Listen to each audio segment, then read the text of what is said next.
আসসালামু আলাইকুম ওয়া রাহমাতুল্লাহি ওয়া বারাকাতুহু। বিসমিল্লাহ ওয়ালহামদুলিল্লাহ ওয়াসসালাতু ওয়াসসালামু আলা রাসূলিল্লাহ ওয়া বা'দ। সুপ্রিয় দর্শক শ্রোতা, কাছে দূরে বিশ্বজুড়ে যে যেখান থেকে চ্যানেল 24 দেখছেন, আপনাদের প্রত্যেককে জানাচ্ছি আন্তরিক প্রীতি, শুভেচ্ছা ও মোবারকবাদ। শুরু করছি আপনাদের অংশগ্রহণে চ্যানেল 24 এর প্রতি সপ্তাহের জুমুআবারের বিশেষ আয়োজন, জীবন ঘনিষ্ঠ প্রশ্নোত্তরমূলক আলোচনা ধর্মীয় অনুষ্ঠান গ্রিন এলপি গ্যাস নিবেদিত সহজ সমাধান। প্রিয় দর্শক শ্রোতা, প্রতি পর্বে আমরা একটি গুরুত্বপূর্ণ বিষয় নিয়ে আলোচনা শুরু করে থাকি। তারই ধারাবাহিকতায় আজকেও ইনশাআল্লাহ তাআলা আমরা কথা বলবো শাহরুল্লাহিল মুহাররম তথা আল্লাহর মাস, পবিত্র মাস মুহররম, শিক্ষা ও করণীয় শীর্ষক বিষয়ে। প্রিয় দর্শক শ্রোতা, অনুষ্ঠানটি দেখতে আপনাদের টিভি স্ক্রিন অন করতে পারেন, পাশাপাশি আপনারা প্রশ্ন করতে পারেন আজকের নির্ধারিত বিষয়ের উপরে, যে কোনো শরিয়া সংক্রান্ত বিষয় আপনারা জানবার জন্য টিভি স্ক্রিনে প্রদর্শিত নাম্বারে ডায়াল করুন, কিংবা ফেসবুকে যেখানে সরাসরি সম্প্রচারিত হচ্ছে আমাদের এই সুন্দর এই অনুষ্ঠানটি, সেখানেও আপনারা মন্তব্যের ঘরে আপনার জানতে চাওয়া বিষয়গুলি অল্প কথায় স্পষ্ট করে লিখে ফেললে আজকের আমন্ত্রিত মেহমান আপনাদের সেই প্রশ্নগুলির জবাব দেবেন। ভূমিকায় আমি যে কথা বলতে চাই, আল্লাহ সুবহানাহু ওয়া তাআলা বছর গণনার জন্য 12টি মাসকে তিনি নির্ধারণ করেছেন। মহাগ্রন্থ আল কোরআনে তিনি বলেছেন, ইন্না ইদ্দাতাশ শুহুরি ইনদাল্লাহি 12 শাহরান ফি কিতাবিল্লাহ ইয়াওমা খালাকাস সামাওয়াতি ওয়াল আরদ। আসমান জমিন সৃষ্টির পর থেকে এই পৃথিবীতে বছর গণনার জন্য মাস নির্ধারণ করা হয়েছে 12টি। মিনহা আরবাআতুন হুরুম, সে 12টি মাসের মধ্যে 4টি মাস হচ্ছে অত্যন্ত পবিত্র। হাদিসে উদ্ধৃত হয়েছে সেই 4টি মাস কোন কোন মাস? 3টি মাস পরপর লাগোয়া, জিলকদ, জিলহজ এবং মুহররম, আর একটি হচ্ছে রজব। তো মুহররম মাসে আমরা এখন কথা বলছি। এই মাসটি আল্লাহ সুবহানাহু ওয়া তাআলা নিজের মাস বলে আখ্যায়িত করেছেন। যদিও দিন সবকটি আল্লাহর জন্য নিবেদিত, সবকটি মাস, পুরো বছর আল্লাহ তাআলার জন্য নিবেদিত, কিন্তু আল্লাহ সুবহানাহু ওয়া তাআলা মাসের স্পেশালিটি বুঝাতে গিয়ে তিনি এই মাসকে বলেন শাহরুল্লাহিল মুহাররম, অর্থাৎ এই মাস হচ্ছে আল্লাহর মাস। আল্লাহর মাসের বৈশিষ্ট্য ফজিলত সম্পর্কে রাসূল করিম সাল্লাল্লাহু আলাইহি ওয়াসাল্লাম নানান কথা বলেছেন, কিন্তু এই মাসে করণীয় কি শীর্ষক বিষয়ে তিনি কথা বলতে ভুলে যাননি। দীক্ষা দিয়েছেন উম্মাকে। তিনি বললেন, আফদালুস সিয়ামি বা'দা রমাদানা সিয়ামু শাহরিল্লাহিল মুহাররম, যে রমাদানের পরে সবচেয়ে বেশি ইবাদত বা সিয়াম রাখার মাস আল্লাহর কাছে প্রিয়, যে সিয়াম রাখলে সেই মাসটা হলো মুহররম মাসের। অর্থাৎ মুহররম মাসে আল্লাহ সুবহানাহু ওয়া তাআলার খুব নৈকট্য অর্জন করা যায় সিয়াম সাধনার মধ্য দিয়ে। তাছাড়া রাসূল করিম সাল্লাল্লাহু আলাইহি ওয়াসাল্লাম এই সিয়াম কেন সাধন করা হবে, এই সিয়াম সাধনার উদ্দেশ্য কি, এই সিয়াম সাধনা করলে তার ফজিলত বা প্রতিদান কি দেয়া হবে, শীর্ষক বিষয়েও হাদিসে বিভিন্ন বর্ণনায় তিনি তুলে ধরেছেন। যে রাসূল করিম সাল্লাল্লাহু আলাইহি ওয়াসাল্লাম তো এই মাসের আশুরার দিবসের সিয়াম সাধনার ব্যাপারে তিনি বলেছিলেন, সিয়ামু ইয়াউমি আশুরা আহতাসিবু আলাল্লাহি আন ইউকাফফিরাস সানাতাল্লাতী ক্বাবলা। সিয়ামি আশুরা সম্পর্কে তাকে জিজ্ঞেস করা হলে তিনি বললেন যে, আমি তো আশা রাখছি আল্লাহ সুবহানাহু ওয়া তাআলা এই আশুরার সিয়ামের বিনিময়ে পিছনের 1 বছরের গুনাহ খাতা তিনি ক্ষমা করে দিবেন। কিভাবে তিনি গুনাহ খাতা ক্ষমা করবেন বান্দার, এবং কিভাবে সিয়াম সাধনা করলে আল্লাহ সুবহানাহু ওয়া তাআলার নৈকট্য অর্জন করা যাবে। তাছাড়া এই শাহরুল্লাহিল মুহাররমে এটা একটি ঐতিহাসিক ঘটনাবহুল একটা মাস, যে মাসের 10ম তারিখে বহু ঘটনা সংঘটিত হয়েছে, যা ইসলামের ইতিহাস থেকে জানা যায়। এই দশকের আশুরার এই দশকেই মুসা আলাইহিসসালামের সেই ঘটনা ঘটেছিল, যা ফেরাউনের সাথে সংঘটিত হয়েছিল। ইমাম হুসাইন রাদিয়াল্লাহু তাআলা আনহু শহীদ হওয়ার বিষয়টি ঘটেছে। আমরা নানান দিক নিয়ে আলোচনা শুনবো ইনশাআল্লাহ তাআলা আজকের আমন্ত্রিত মেহমানের কাছ থেকে। আমাদের সাথে যুক্ত আছেন প্রখ্যাত আলিমুদ্দিন, বিশিষ্ট ইসলামিক চিন্তাবিদ, আস-সুন্নাহ ফাউন্ডেশনের অনারেবল প্রতিষ্ঠাতা ও চেয়ারম্যান ফজিলাতুল উস্তাদ শেখ আহমদুল্লাহ হাফিজাহুল্লাহ। আসসালামু আলাইকুম। ওয়ালাইকুম আসসালাম ওয়া রাহমাতুল্লাহি ওয়া বারাকাতুহু। আহলান ওয়া সাহলান শেখ। হাইয়াকুমুল্লাহ। আমরা কথা বলছিলাম মুহররমের ফজিলত নিয়ে। মুহররম এক ঐতিহাসিক ঘটনাবহুল একটা মাস। এই মাসে নানান ফিতনা জড়িয়ে ছিল, এবং আল্লাহ তাআলা মুসলিমদেরকে বিজয় দিয়েছিলেন। শুরুতে যদি মূসা আলাইহিসসালাম এবং হারুন আলাইহিসসালাম এবং ফেরাউনের মধ্যকার যে ঘটনা ঘটেছিল সেখান থেকে কি শিক্ষা উম্মার জন্য আছে একটু যদি সংক্ষেপে তুলে ধরতেন। ধন্যবাদ আপনাকে। আলহামদুলিল্লাহ, সাল্লাতু ওয়াসসালামু আলা রাসূলিল্লাহ বাদ। আশুরা বা মুহররমের 10 তারিখ যখনই আসে তখনই আমাদের সামনে সর্বাগ্রে যে বিষয়টি চলে আসে সেটি হলো মূসা আলাইহিস সালামের বিজয় এবং বনী ইসরায়েলের স্বাধীনতা।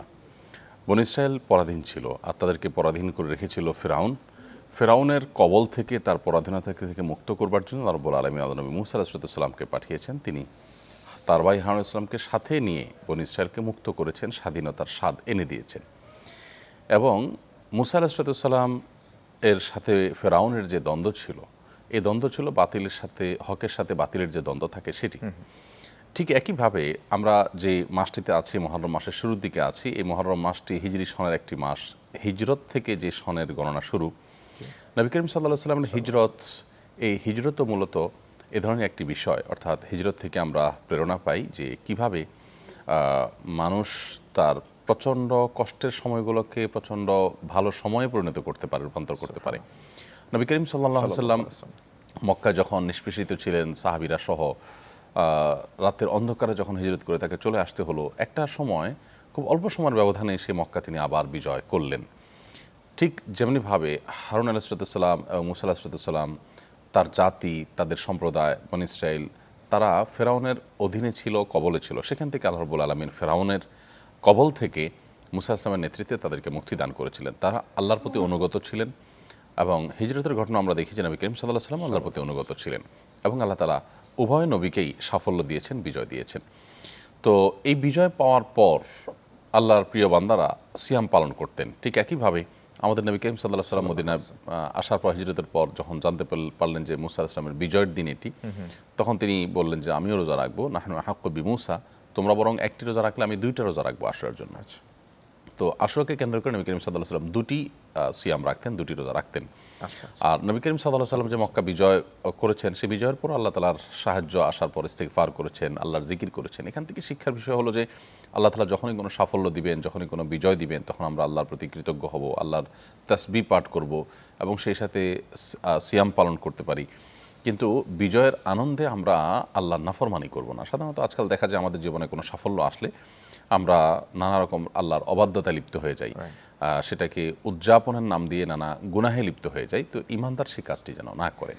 আমিন। আল্লাহ তাআলা আমাদের বুঝে আমল করার তৌফিক দান করুন। দর্শককে যুক্ত করে নিচ্ছি। আসসালামু আলাইকুম ওয়া রাহমাতুল্লাহ। দর্শক পরিচয় দিন, কোন বিষয়ে জানতে চান অল্প করে বলুন। ওয়ালাইকুম আসসালাম ওয়া রাহমাতুল্লাহি ওয়া বারাকাতুহু। আমার প্রশ্ন, আমরা যে ঈদুল ফিতর, ঈদুল আযহা নামাজ পড়তে যাই, ওখানে আমরা জায়নামাজ নিয়ে যাই অনেক সময়, কিন্তু জায়নামাজের ছবি আছে, কাবা শরীফের ছবি। এই কাবা শরীফের ছবি অনেক সময় কারো পায়ে লাগছে, কেউ হয়তো করতেছে, কিন্তু এইটা আমার বিবেকটা বাধা দেয়। এটার কি কোনো আছে হুজুর? আর একটা প্রশ্ন, বলুন। আমরা যে নখ কাটি, এই নখ কাটাটা আপনি যদি আমাদের দেখাইতেন টিভির মাধ্যমে, আমাদের অনেক উপকার হইত। ধন্যবাদ। পদ্ধতিতে জি, সাথে থাকুন, আমাদের শেখ ইনশাআল্লাহ তাআলা তা দেখিয়ে দেবেন, আল্লাহ চাহেন তো। শেখ, প্রশ্ন দুটি আমরা পেয়েছি। প্রথমটি হলো জায়নামাজে যে কাবার ছবি থাকে, এটি অনেক সময় পায়ে লাগে, এই বিষয়ে শরিয়ার দৃষ্টিভঙ্গি কি? ধন্যবাদ আপনাকে।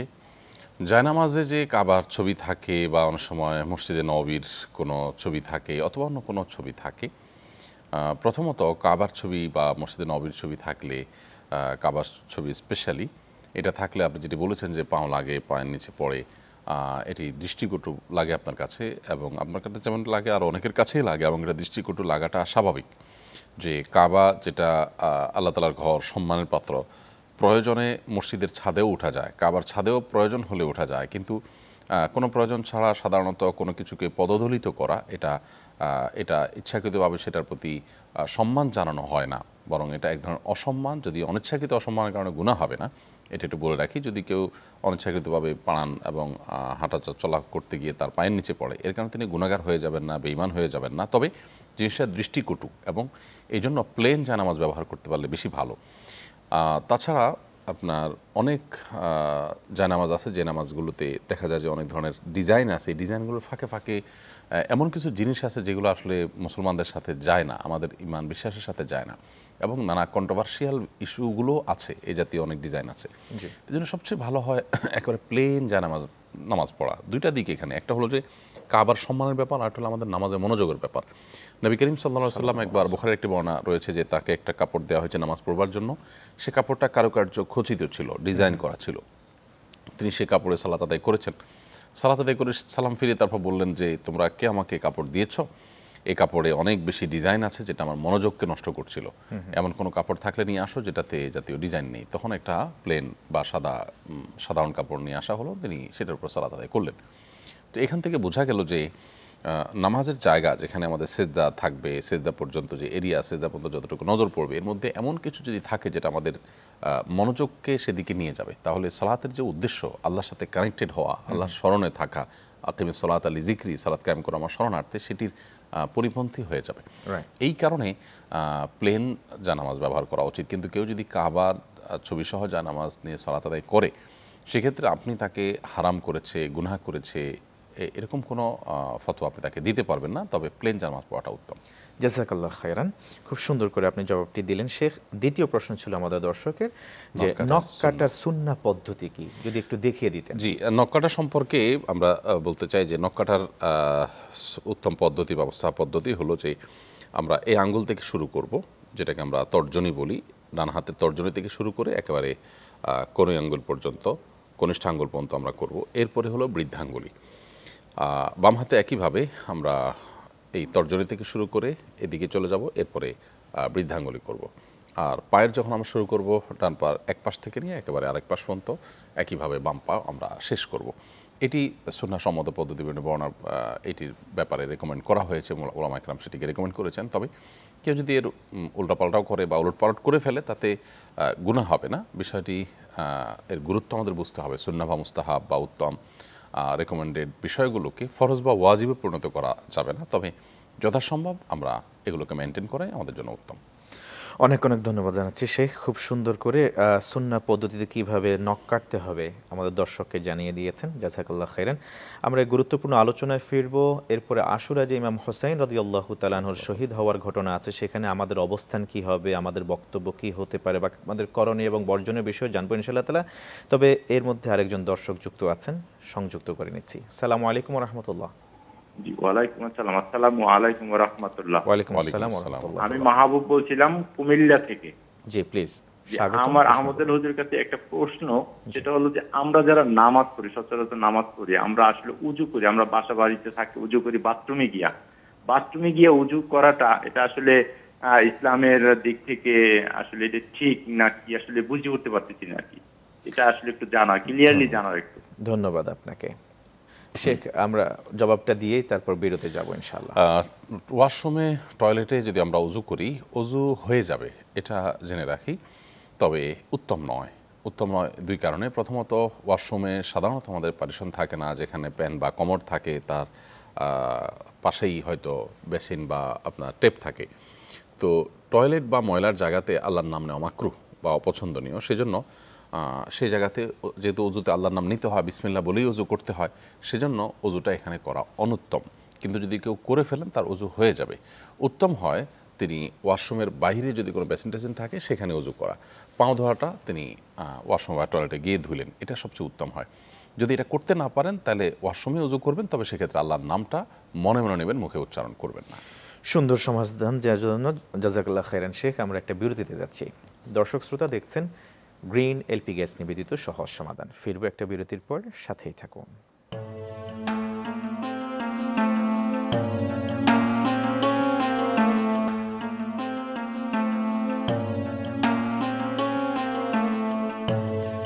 আসসালামু আলাইকুম ওয়া রাহমাতুল্লাহি ওয়া বারাকাতুহু। স্বাগত আরও একবারের মতো প্রিয় দর্শক শ্রোতা, দেখছেন গ্রিন এলপি গ্যাস নিবেদিত সহজ সমাধান। আজকের আলোচনার বিষয় আল্লাহর মাস মুহররম, শিক্ষা ও করণীয়। গুরুত্বপূর্ণ এই আলোচনায় আছেন ফজলতুল উস্তাদ শেখ আহমদুল্লাহ হাফেজাহুল্লাহ। স্বাগত শেখ। বিরতির পর মুহররম মাস চলছে, এই মাসকে হিজরতের ঘটনা ঘটেছিল এই মাসে এবং হিজরি সনের প্রবর্তনও হয়েছিল এই মাসকে কেন্দ্র করে। ইসলামে তো নানান দিকের বিজয়ের গল্প আছে, সেই গল্প গাঁথা থেকে শুরু হতে পারত হিজরতের শুভ সূচনা বা হিজরি সন গণনার শুভ সূচনা, কিন্তু সেটা বেদনাদায়ক এরকম হিজরতের ঘটনা থেকে কেন শুরু করা হলো? ধন্যবাদ আপনাকে, খুবই গুরুত্বপূর্ণ এবং ইন্টারেস্টিং প্রশ্ন। আমরা জানি যে পৃথিবীতে যত সন প্রচলিত আছে বেশিরভাগ সনই সাধারণত কোনো স্মরণীয়, ঐতিহাসিক, তৃপ্তিদায়ক এবং প্রাপ্তির কোনো ঘটনাকে কেন্দ্র করে সন গণনা শুরু করা হয়। কারণ আসলে মানুষ বেদনাকে ভুলতে চায় আর সুখের ঘটনাকে স্মরণীয় করে রাখতে চায়, সেজন্য সন গণনার মাধ্যমে সেটা স্মরণীয় করে রাখতে চায়। এবং আমরা যেটাকে ইংরেজি সন বলি সাধারণত, যেটি আসলে ইসাই সন বা খ্রিস্টীয় সন, খ্রিস্টান ধর্মের ধর্মীয় সন, যেটি আসলে সেকুলার কোনো সন না, সেই সনটির গণনা হয়েছে মূলত ঈসা ইসলামের জন্মকে কেন্দ্র করে। যদিও সেই তারিখ তারা যেটা বলছে সেই ইতিহাস সঠিক কিনা সেটা নিয়ে আরেক বিতর্ক আছে, এটা ভিন্ন বিষয়। তো ঈসা আলাইহিস সালামের জন্ম এটা আনন্দের বিষয়, সে আনন্দের বিষয়কে ঘিরে বা ওইটাকে কেন্দ্র করে সন গণনা শুরু হয়েছে খ্রিস্টীয় সন। তাহলে মুসলমানদেরও সেটা করার কথা, কিন্তু আমরা দেখছি উল্টো। নবী করিম সাল্লাল্লাহু আলাইহি ওয়াসাল্লামের হিজরত, যেটি আসলে কাঙ্ক্ষিত কোনো বিষয় নয় যে মাতৃভূমি থেকে তাকে চলে আসতে হলো, সেটি থেকে সনগণনা শুরু হয়েছে হিজরতের। কেন হলো? বদর ছিল, মক্কা বিজয় ছিল এবং এই প্রস্তাবগুলো এসেছিল সাহাবীদের মধ্য থেকে। প্রস্তাব ছিল যে এটাকে স্মরণীয় করে রাখবার জন্য আমরা এখান থেকে দেই, তাহলে পরবর্তী প্রজন্ম তৃপ্তির ঢেকুর তুলবে। এর কারণ হলো যে খোলাফায়ে রাশেদা বা সিনিয়র সাহাবায়ে কেরাম তারা চেয়েছেন যে পরবর্তী প্রজন্ম, মুসলমানদের সদস্যরা যারা কিয়ামত পর্যন্ত পৃথিবীতে আসবে, তারা যেন তাদের পূর্বপুরুষদের অর্জনের তৃপ্তির ঢেকুর না তুলে বরং এমন ঘটনা স্মরণ করে যে ঘটনা তাদেরকে নানাভাবে অনুপ্রাণিত করে। যেমন হিজরত আমাদেরকে অনুপ্রেরণা দেয় যে তোমার জীবনে যত বিপদই আসুক না কেন সেটা খুব দ্রুততার সাথেই শেষ হয়ে যাবে, তুমি শুধু তোমার মূল পথে সঠিকভাবে দাঁড়িয়ে থাকো। হিজরতে আমরা দেখেছি নবী সাল্লাল্লাহু আলাইহি ওয়াসাল্লাম তার আদর্শে কোনো ছাড় দেন নাই, সব কিছু ছাড় দিয়েছেন কিন্তু আদর্শে কোনো ছাড় দেননি, ইমানে কোনো ছাড় দেননি, এবং যার কারণে আল্লাহ তাআলা বিজয় তাকে দিয়েছেন। অতএব আমাদের জীবনে যত বিপদই আসুক আমরা ইমান এবং আদর্শে তাওহীদে ছাড় দেব না। আসহাবে কাফের ঘটনা আল্লাহ তাআলা উল্লেখ করেছেন যে তারা মাতৃভূমি ছেড়েছে কেন? ইমান রাখতে সেখানে অসুবিধা হচ্ছিল তাই। তো প্রয়োজনে সবাইকে আমি ছাড়তে পারি কিন্তু ইমান আমি ছাড়বো না, এই শিক্ষাটা হিজরত আমাদেরকে দেয়। এবং হিজরতের মাধ্যমে আমরা এও শিখলাম যে খুব দ্রুততার সাথে আল্লাহ সমাধান করে। কয়েক বছর, 6-7 বছরের ব্যবধানে সাহাবীরা মক্কা বিজয় করেছেন একরকম রক্তপাত ছাড়া। আবার সত্য যেখানেই থাকবে সেখানে বাতিল এসে দাঁড়াবে, সেটি আমাদের মাথায় থাকতে হবে। হিজরত সেটি আমাদেরকে বলে। আল আমিন যারা বলতো তারাই নবী সাল্লাল্লাহু আলাইহি ওয়াসাল্লামকে মাতৃভূমি থেকে বের করে দিয়েছে। তো হিজরত যে আমাদের কত কিছু শেখায় সেটি যেন আমাদের ধারণ করতে পারি, সেজন্য হিজরত থেকে মূলত স্মরণ করা। অনেক সুন্দর বর্ণনা দিলেন শেখ। একজন দর্শককে যুক্ত করে নিচ্ছি। আসসালামু আলাইকুম ওয়া রাহমাতুল্লাহ। দর্শক অল্প কথায় কোন বিষয় জানতে চান? আসসালামু আলাইকুম। ওয়ালাইকুম আসসালাম। আমাদের পরিবার সম্পর্কে একটা প্রশ্ন জানতে চাচ্ছিলাম হুজুরের কাছে, যে আমাদের পরিবার একটা ফ্যামিলিতে ওনারা 2 ভাই, বড় ভাই মারা গেছেন, বড় ভাই সন্তান আছেন, স্ত্রী আছেন। তা এখন ছোট ভাইয়ের নামে নমিনি করে গেছেন সবকিছু। ছোট ভাই ওইগুলা বলতেছে যে না এগুলা আমার সম্পদ। আচ্ছা, আমরা প্রশ্ন পেয়েছি শেখ। দর্শকের প্রশ্ন উত্তর সরাসরি যদি আমরা দিই তাহলে বলবো যে অনেক সময় আমাদের দেশে নিজের সম্পদ ছোট ভাই, বাবা, বোন, স্ত্রী কারোর নামে মানুষ রাখে। এখানে ওরফ বা আমাদের প্রচলনটাই এরকম যে এটা আসলে নামে রাখা হয়, মালিক বানিয়ে দেওয়া হয় না। অতএব বড় ভাই যদি ছোট ভাইয়ের নামে রেখেছে যে সে হয়তো কাগজপত্র বুঝবে, অফিস আদালত দৌড়াদৌড়ি করবে, এই জন্য তার নামে রাখা হয়েছে শুধুমাত্র, এটা তাহলে তার কাছে আমানত ছিল। এখন তিনি যদি বলেন যে এগুলো আমার নামে, যেহেতু বাই ল বা আইনগতভাবে সেটার মালিক আমি, অতএব এটা আমি কাউকে দেবো না, তাহলে তিনি অবশ্যই অত্যাচারী হবেন, জালিম হবেন, তাকে সামাজিক এবং পারিবারিকভাবে প্রেসার দেওয়া যেতে পারে। এবং মৃত ব্যক্তির স্ত্রী, সন্তান সহ অন্যদের যে হক আছে এখানে, সে হকগুলো তাদেরকে ফিরিয়ে দিতে হবে। আর যদি এমন হয় যে ভাই ভাইকে গিফট করেছে তাহলে সেটা ভিন্ন বিষয়। এখন গিফট করেছে সে মর্মে কোনো সাক্ষী প্রমাণ বা স্পষ্ট কোনো দলিল আছে কিনা, যদি থাকে তাহলে সেটা ভিন্ন বিষয়, কারণ ভাই ভাইকে গিফট করতেই পারেন। কিন্তু এর বাইরে দর্শক আপনি যেটি বললেন আর সচরাচর আমাদের এখানে যেটি হয় তার আলোকে বলতে পারি যে এই ধরনের বিষয় সাধারণত হয়ে থাকে হলো যে কারোর নামে রাখা জাস্ট তার তত্ত্বাবধান করবার জন্য, তাকে মালিক বানিয়ে দেওয়ার জন্য না। বিধায় তিনি যদি এটা আত্মসাৎ করেন এরকম পরিস্থিতিতে অবশ্যই তিনি আল্লাহর কাছে জালিম হিসাবে বিবেচিত হবেন। অনেক ধন্যবাদ শেখ দর্শকের জবাব দেওয়ার জন্য। আমরা অল্প কথায় শেষ যে প্রশ্নটি আমরা আপনার কাছ থেকে জানতে চাইব সেটি হচ্ছে, রাসূল করিম সাল্লাল্লাহু আলাইহি ওয়াসাল্লাম আমাদের জানের চেয়েও প্রিয়, সেই রাসূল করিম সাল্লাল্লাহু আলাইহি ওয়াসাল্লামের প্রিয় দৌহিত্রকে আশুরায় জুমার দিনে হত্যা করা হয়েছে, শহীদ করা হয়েছিল কারবালার প্রান্তরে। এখনো পর্যন্ত সেই রাসূল করিম সাল্লাল্লাহু আলাইহি ওয়াসাল্লামকে কষ্ট দেওয়ার জন্য নানানভাবে কটূক্তি করা হয়ে থাকে অমুসলিমদের এন্ড থেকে, কিন্তু দুঃখজনক হলেও সত্য মাঝে মাঝে আমাদের প্রিয় সবুজ মাতৃভূমিতেও মুসলিমদের দ্বারাও আল্লাহ রাসূল সাল্লাল্লাহু আলাইহি ওয়াসাল্লামের মান ক্ষুণ্ণ হয়ে থাকে, অবমাননা বা কটূক্তি করে থাকে। যদি এমন অবমাননা বা কটূক্তি করে থাকে সেই বিষয়ে শরিয়ার দৃষ্টিভঙ্গি কি? দেখুন, নবী করিম সাল্লাল্লাহু আলাইহি ওয়াসাল্লাম প্রিয় দৌহিত্র সানাদ রাদিয়াল্লাহু তাআলা আনহু আশুরার দিনে নির্মমভাবে কারবালায় শহীদ হয়েছেন সত্যের পথে কথা বলতে গিয়ে। আর সেখান থেকে শিক্ষা নিয়ে আমরা সবসময় সত্যের ব্যাপারে অবিচল থাকতে হবে, আমার যদি সব কিছু ত্যাগ করতে হয় তারপরও। আর প্রিয় নবী সাল্লাল্লাহু আলাইহি ওয়াসাল্লামের দৌহিত্রকে যেমন কষ্ট দেওয়া হয়েছে, নবী সাল্লাল্লাহু আলাইহি ওয়াসাল্লামকেও বা তার উম্মতদেরকেও কষ্ট দেওয়ার জন্য তাকে নানা কটূক্তি করা হয়। আপনি যেমনটি বলেছেন, অমুসলিমরাতে করে অনেক নাম ধারণ করে, মুসলমানদের নাম ধারণ করে অনেক মানুষ করে। ইসলামে দণ্ডবিধিতে একটা বিষয় সবচেয়ে নো কম্প্রোমাইজের জায়গা এবং সবচেয়ে কঠিন চরম শাস্তি মৃত্যুদণ্ড বিচারিকভাবে ইসলামিক বিচার ব্যবস্থা থাকলে দিতে বলে, সেটি হলো যে নবী করিম সাল্লাল্লাহু আলাইহি ওয়াসাল্লামকে কেউ গালমন্দ করলে। কোরআনে আপনি একটা ইন্টারেস্টিং বিষয় দেখবেন, আল্লাহকে গালমন্দ দেওয়ার বহু নজির বা বহু ঘটনা ছিল, আল্লাহ তাআলা তাদের বর্ণনা করেছেন, কিন্তু তাদের নিয়ে আল্লাহ সুবহানাহু ওয়া তাআলা এত সিরিয়াসলি তাদের বিরুদ্ধে ব্যাপারে কথা বলেননি। কিন্তু নবী সাল্লাল্লাহু আলাইহি ওয়াসাল্লামকে কেউ, দেখুন আবু লাহাব বলেছে তাব্বান লাকা সায়রাল ইয়াউম, আল্লাহ তাআলা সাথে সাথে সূরা নাজিল করলেন তাব্বাত ইয়াদা আবি লাহাব, আবু লাহাব দুই হাত ধ্বংস হবে, আমার নবী নয়। আবার আরেকজন নবী সাল্লাল্লাহু আলাইহি ওয়াসাল্লামকে গালমন্দ করেছে, তার পুরা হিস্ট্রি নেগেটিভ কি কি ছিল, সে তার জন্মের সমস্যা ছিল, সবগুলো আল্লাহ তাআলা তুলে ধরেছেন।